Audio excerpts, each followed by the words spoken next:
Hi, this is Bradley Thachuk, music director of the Niagara Symphony Orchestra, and we're here today to talk to Alice Pingyi Ho, who is the composer of a piece, Quest, that we recorded in October. We had a great time recording the piece, and please welcome Alice. Hi, Alice, how are you?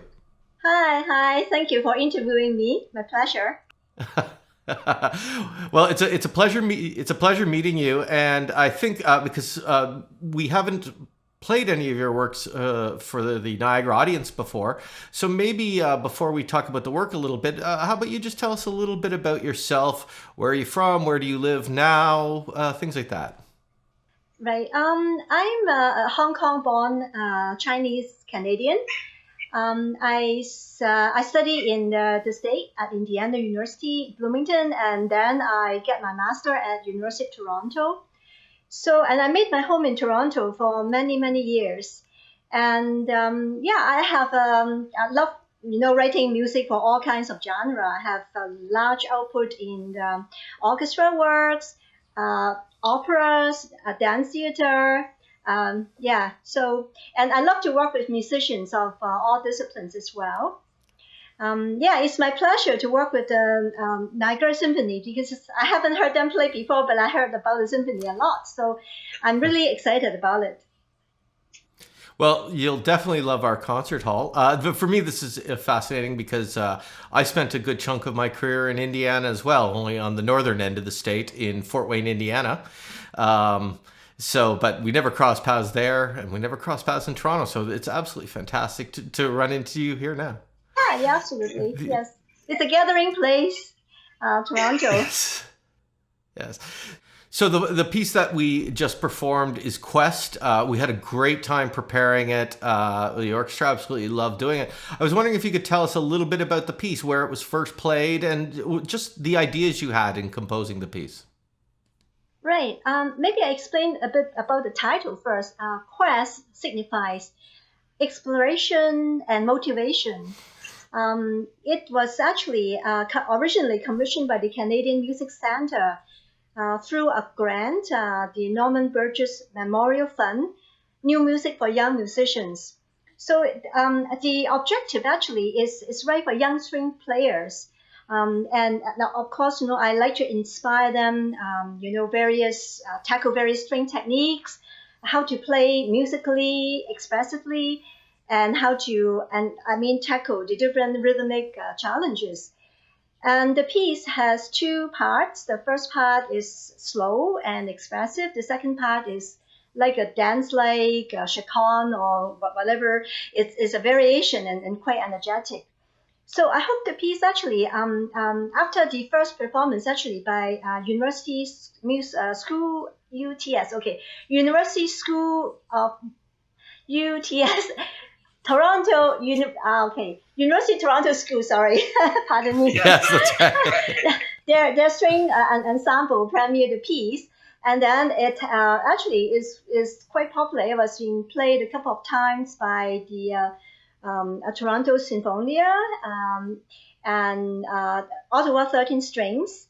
I believe Niagara Symphony is the maybe the third or fourth performances after the world premiere.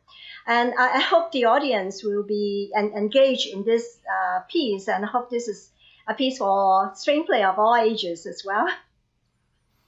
Yeah, the one of the great things about being able to do this, I mean, there's nothing great about COVID, but the we have had your works on our radar for the upcoming few seasons. We were going to be doing, we were just going to start digging into the catalog and programming it. And when COVID came down and we decided to just pre-record some content, we thought, okay, let's just pre-record some of the smaller works of our Canadian composers. I feel that this is an excellent platform, and it was really a pleasure, and we hope to actually perform it in front of a live audience one day, soon enough, whenever that happens. But I am curious, since we do have another year or so before we're probably going to be hitting the stage. Have you been working on any other works recently? Have you been creative during COVID? Oh, yeah, actually, I have been really busy in the last couple of months. I my biggest project right now, I'm writing an opera commissioned by City Opera Vancouver with the renowned Canadian award-winning writer Madeline Thien on Chinatown. It's an epic about 2 hours. And I also have two other commissions working with some new music group in Vancouver and Toronto, mix ensemble of Western Chinese instruments, and then a couple of CD projects. So keeping Wow. quite busy right now, and in a way is I have a bit more spare time and more focused working in a more quiet environment during this couple of months. It has been quite remarkable, and I love talking to other artists about this period of time in which we're in. I will admit that now that we're 7 months, 8 months into this, I do miss the audiences, and I do miss the interaction with our patrons. But COVID, the early stages of COVID, especially through the summer, was a wonderfully productive time for me. I felt that I had time to practice, and musicians always go, "Oh, I'm too busy. I'm too busy," and it was nice to have. For me, it was nice to have a forced reset in which I got to practice and reevaluate. Did you? Was there any part of this period that you actually enjoyed a little bit? I think for composers, it's a bit easier because we work in isolation anyway. And I do think new projects keep me out of mischief and distract of all the misery in the world. I'm in my own, creative journey.